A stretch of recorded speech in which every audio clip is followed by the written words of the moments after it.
শুনলে অবাক হবেন, জাহান্নামীরা অনেক লম্বা এবং যন্ত্রণাদায়ক শাস্তি ভোগ করার পর আল্লাহর কাছে 4টি জিনিস চাইবে, কিন্তু একটিও পূরণ হবে না।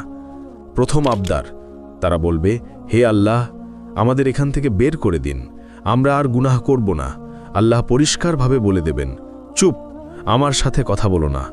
তখন তারা বুঝতে পারবে যে তারা আর কখনো এখান থেকে বের হতে পারবে না। দ্বিতীয় আবদার, তারা জাহান্নামের রক্ষক মালিককে বলবে, আমাদের জন্য আল্লাহর কাছে দোয়া করুন যেন তিনি আমাদের মৃত্যু দেন।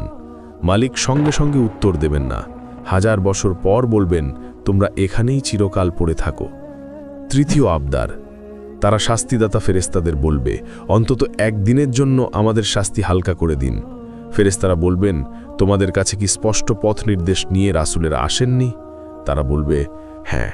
ফেরেশতারা তখন বলবেন, তাহলে এখন নিজেরাই প্রার্থনা করো। চতুর্থ আবদার, তারা